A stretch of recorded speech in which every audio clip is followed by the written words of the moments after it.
Is your marriage all that it could be? Is it everything you wish it were? Would you like to have a marriage that's far closer and more intimate? Well, stay tuned.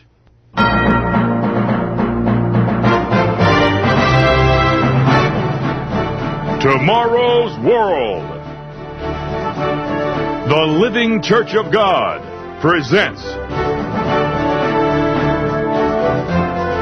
Dr. Roderick C. Meredith, Richard Ames, bringing you the good news of your future in tomorrow's world. This week, guest presenter John O'Gwyn explores building an intimate marriage. And now, John O'Gwyn.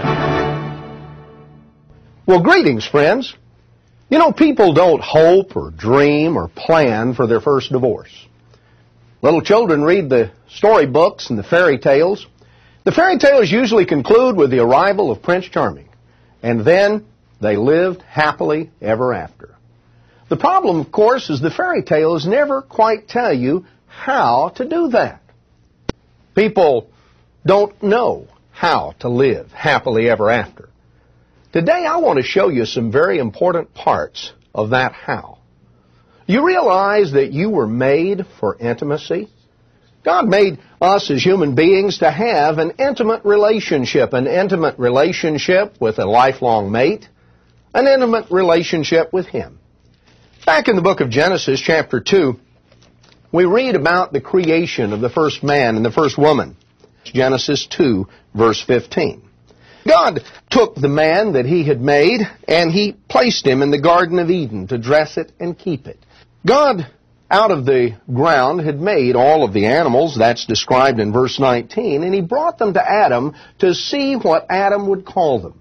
Well, Adam was given the responsibility of attaching names to the animals, and he did that, but as the animals came by, it was apparent that there was no help, there was no companion that was suitable for Adam. He saw the animals come by in pairs, but now we're told in verse 20, for Adam there was not found a helper that was compatible with him. And so God caused a deep sleep to fall upon Adam, and he slept. And we're told that the Lord God took one of his ribs and He closed up the flesh. And the rib that He had taken, He made a woman. And He brought that woman to Adam, and He said, now this is a part of you. Adam called her woman, or in the Hebrew it's Ishah, which is the feminine form of Ish, the word for man.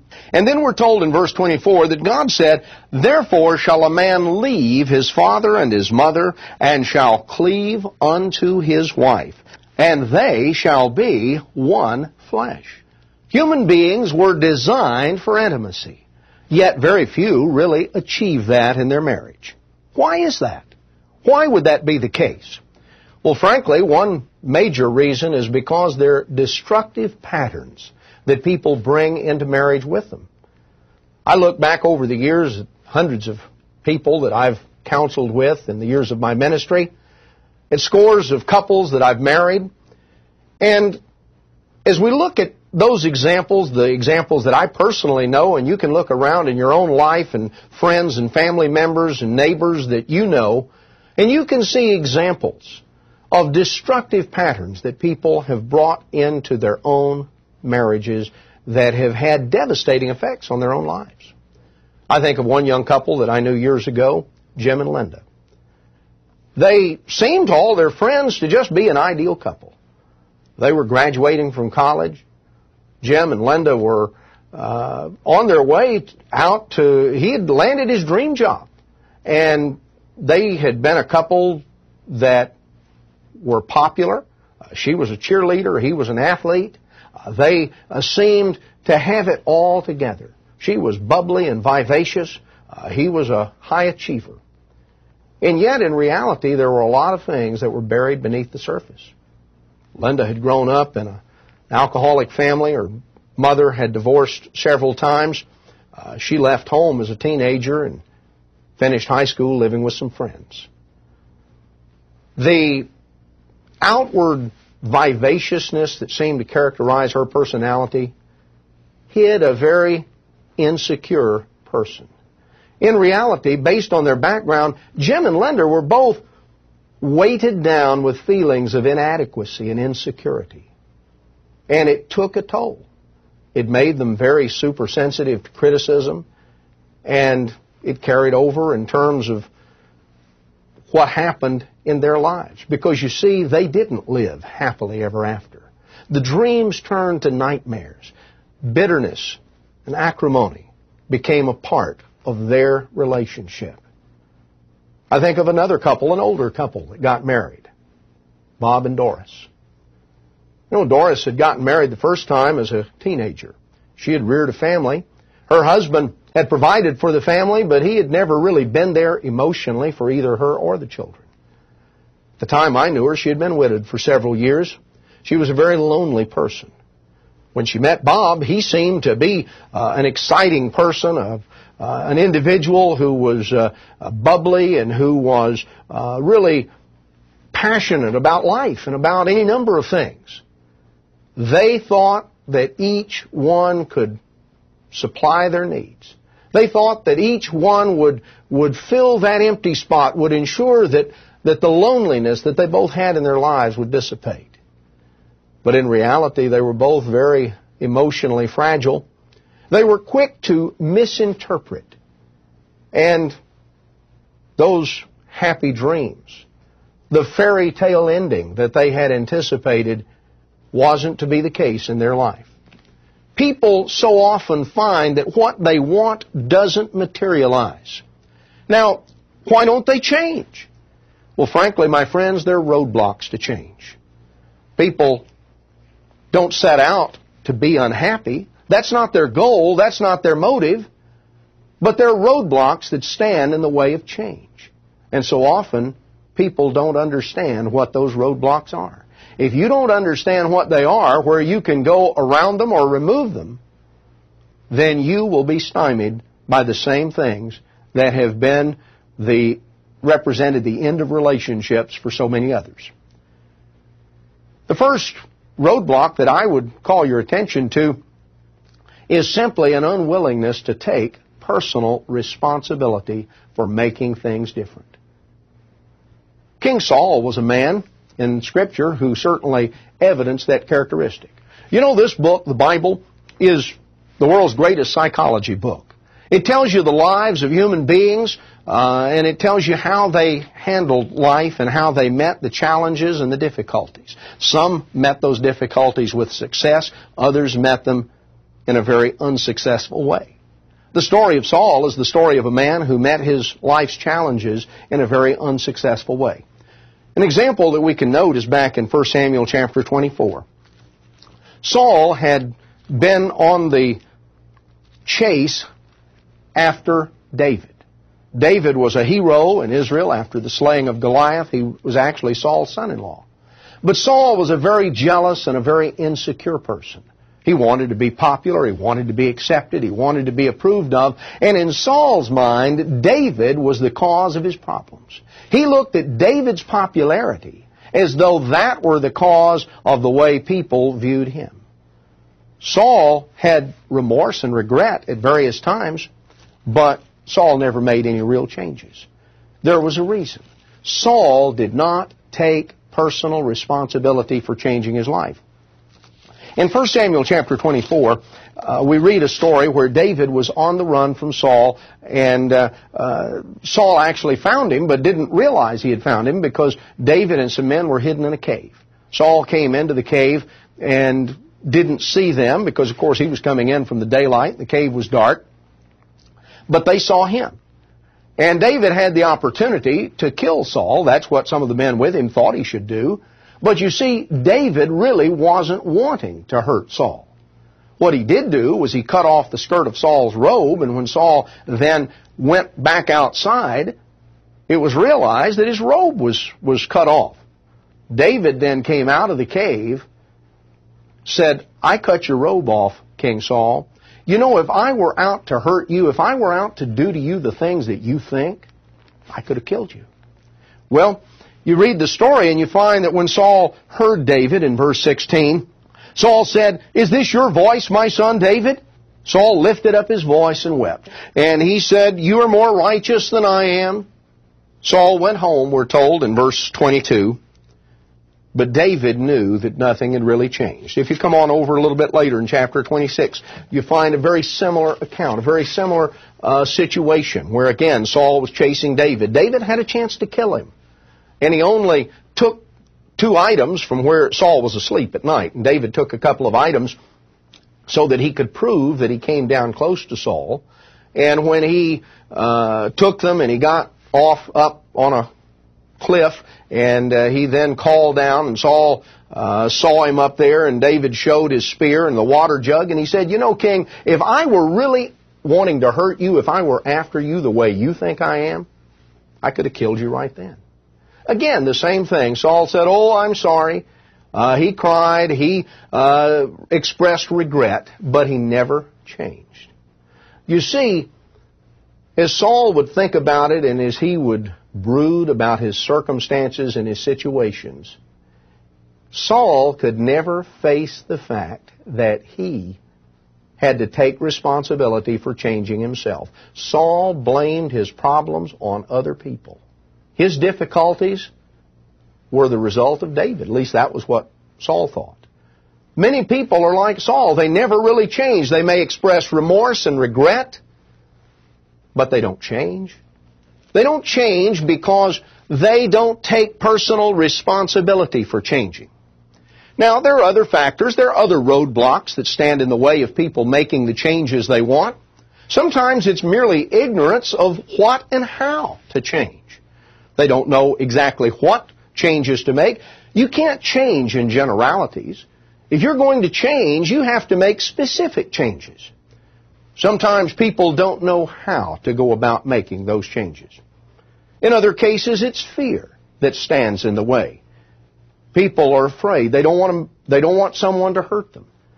This leads to self-protective strategies. People putting up barriers, walls to ensure that nobody actually gets close enough to hurt them. But those fears of making changes, well, if I do this, maybe he or she will take advantage of me. Sometimes it's pride. You know, pride can stand in the way of saying, "I'm sorry." Pride stands in the way of admitting we're wrong. It takes humility to do that. Pride is a roadblock to change. And sometimes just plain old self-centeredness. People want what they want. The world in their mind revolves around them. Well, if that's the case, there are no real changes that are meaningful that are going to take place.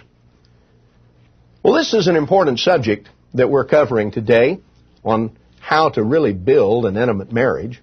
And to help you in your understanding of this vital subject, I would like to now offer you a free copy of our booklet, Build a Joyous Marriage. This important booklet contains practical advice that will help you in your marriage. Pick up the phone right now and order your own free copy of Build a Joyous Marriage.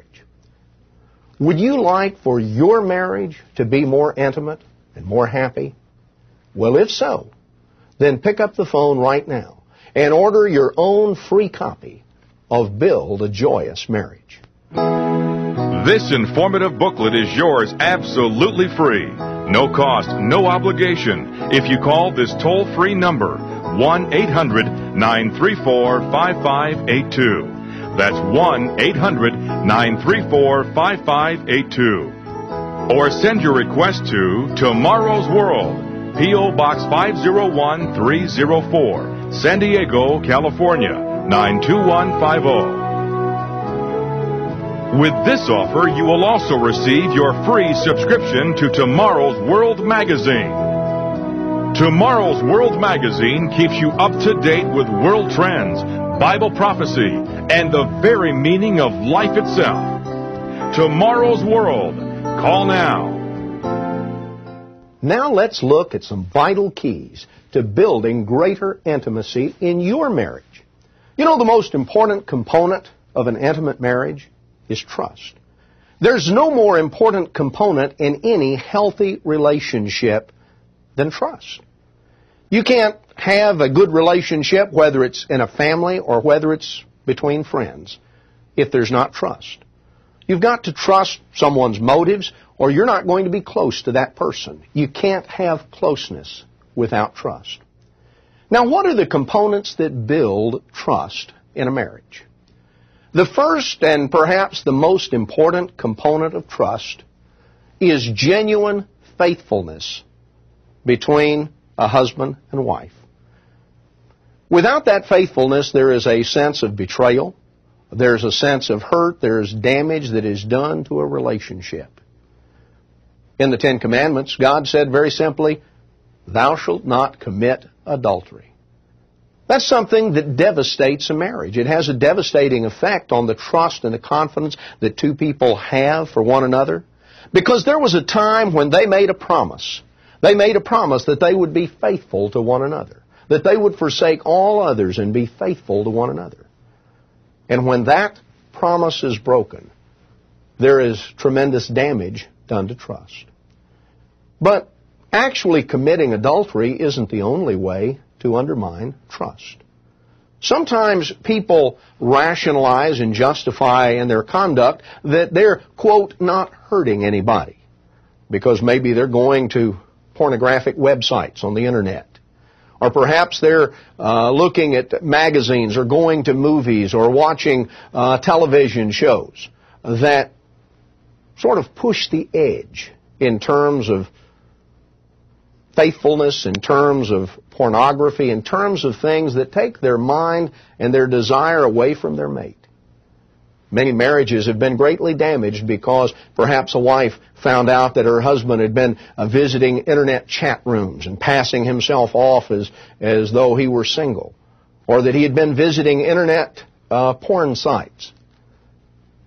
I've personally counseled with couples that a marriage has been devastated because trust has been broken down in such ways. Well, people can rationalize and say, well, it's just, I'm not hurting anybody. That's sort of a victimless crime. My friends, there's no such thing as a victimless crime. When you do something like that, the victim is your mate, the victim is your marriage, and in reality, you become a victim yourself by your own poor choices. Now, faithfulness in terms of moral faithfulness is not the only aspect of trust in a marriage. It's important and it's vital to be morally faithful to your mate, but you also have to avoid belittling your partner. That's a part of trust too, because if you put someone down, if you make your husband or your wife the butt of jokes, you say things in front of others that humiliate or embarrass them, then why would you expect them to open up to you and to express their deepest and most innermost feelings? In Proverbs 31, we have an example of what is called the virtuous woman. And the characteristics of this virtuous woman are described here in Proverbs 31. Proverbs 31:10, who can find a virtuous woman? Her price is far above rubies. The heart of her husband does safely trust in her. Now that's a vital aspect. He trusts in her. Why? Verse 12 says, because she will do him good and not evil all the days of her life. That's a wonderful thing to be able to say. A husband about his wife or a wife about her husband. Another very vital key to building an intimate marriage is understanding the importance of forgiveness. Forgiveness is a pretty simple thing, and yet it is also very vital. You know what forgiveness entails? Forgiveness involves turning loose of trying to get even, trying to even the score. I want to show you something that may help you understand the meaning of the word forgive a little more clearly. In Matthew chapter 6, a very familiar set of scriptures, the Sermon on the Mount that Jesus Christ is giving, and in this particular part of Matthew 6, the disciples had asked Jesus to teach them to pray, and he gave them an outline of prayer, something that is commonly called the Lord's Prayer. Notice what he told them here in this context, Matthew chapter 6, verse 12, forgive us our debts as we forgive our debtors. What does that mean, forgive us our debts as we forgive our debtors? Well, it's interesting because if you go back to Mark chapter 1, you will find that in the Greek language, which is the language that our New Testament was written in the Greek language, the very same word that is translated forgive in Matthew 6 is used here in Mark chapter 1 and verse 18 in a different context. The account here in Mark 1 tells of Jesus coming and seeing the brothers Simon and Andrew. They were fishermen. They were at their boats with their nets. And Jesus told them in verse 17, "Come after me, and I will make you fishers of men." And straightway they forsook their nets and followed him. The word that is translated forsook here in verse 18 is exactly the same word that is rendered forgive back in Matthew 6. So, when Jesus expressed this in the Sermon on the Mount, the Lord's Prayer as it's commonly called, forgive us our debts as we forgive our debtors, what in reality he was saying is we're asking God to forsake our debts, just like we're willing to forsake the debts that are owed to us. That's what forgiveness involves. It involves forsaking what we feel is owed to us. It means turning loose. The Apostle Paul, writing in 1 Corinthians chapter 13, expressed characteristics of love. Love is long-suffering and it's kind. Love is not easily provoked. Love does not keep account of evil. Doesn't rejoice in iniquity, rejoices in the truth. So often it seems that those who have grown up being unaccepted, in their adulthood they become the unaccepting. They've never really understood the concept that God calls grace, something that is freely given or bestowed. Another very important point is to understand the importance of communication. Developing healthy communication between a husband and wife is vital. You know, if you're going to communicate, it takes two. Not only one to talk, but one to listen. You've got to be an active listener. Because we send a message to whoever's talking to us by the way that we respond. Is having a closer, more intimate marriage worth your time? Is it worth the time and the effort? Well, this is a vital subject. And in order to help you in your understanding of this vital subject, I would like to again offer you a free copy of our booklet, Build a Joyous Marriage. This book contains chapters on how to build a God-centered marriage. Would you like for your marriage to be more intimate and more happy? Well, if so, then pick up the phone right now and order your own free copy of Build a Joyous Marriage. This informative booklet is yours absolutely free. No cost, no obligation. If you call this toll-free number, 1-800-934-5582. That's 1-800-934-5582. Or send your request to Tomorrow's World, P.O. Box 501304, San Diego, California, 92150. With this offer, you will also receive your free subscription to Tomorrow's World magazine. Tomorrow's World magazine keeps you up to date with world trends, Bible prophecy, and the very meaning of life itself. Tomorrow's World. Call now. A final key that I'd like to give to you and leave with you here today is the importance of understanding the way of give as opposed to the way of get. Very important principle that Jesus Christ brought out many times. Luke 6 summarizes it well. Jesus said in Luke chapter 6 and verse 38, "Give, and it'll be given to you. Good measure, pressed down." He emphasized that with the same measure that you mete it out, it'll be measured to you again. It's vital to be a giver. Sometimes people are looking only for what they can get. They want someone else to meet all of their needs. Frankly, my friends, there's no other human being on this earth who can meet all your needs. There's only one source of meeting all the needs that you and I have of really quenching that deep inner thirst, of really filling that empty spot. Now, if you want to build a more intimate marriage, if you want your marriage to be what God intended marriage to be and what it truly can become, then there are a number of things that you've got to do. We've gone over some very key points today. It's important for you to keep a perspective, to never forget that the most important intimate relationship is the one we have with God. He's the only one that can supply all of our needs. He's the only one that can fill our inner emptiness. Now, building that relationship with your Creator enables you to have that inner peace that will carry over in all of your other relationships, in all of your human relationships. It's important in terms of maintaining that sense of peace, maintaining that outlook and that approach to life, to be a thankful person. Count your blessings. You know, some people go through life and all they see is the problems and the troubles. Count your blessings. Try to look at the lighter side. Sometimes we all take ourselves too seriously, and problems get blown up all out of proportion. You and I were made for intimacy.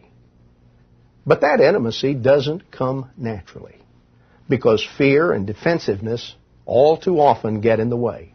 Things that we've gone through and experienced in our life that have built up certain fears and certain defense mechanisms that stand in our way of truly being open, being close, being intimate with our mate, and having that kind of relationship for which you and I were designed. Well, I'll tell you, my friends, if you really want to grow in that way, God will enable you to do that. He will help you as you try to focus in on these things that we've covered in this program today. And I invite you to tune in each and every week when Dr. Meredith and Richard Ames will continue to explain the entire way of life that God offers us, as well as the end-time prophecies of our Bible. So be sure to join us right here next week at the same time. This informative booklet is yours absolutely free. No cost, no obligation. If you call this toll-free number, 1-800-934-5582. Or send your request to Tomorrow's World, P.O. Box 501304, San Diego, California, 92150. We invite you to visit our webpage at tomorrowsworld.org.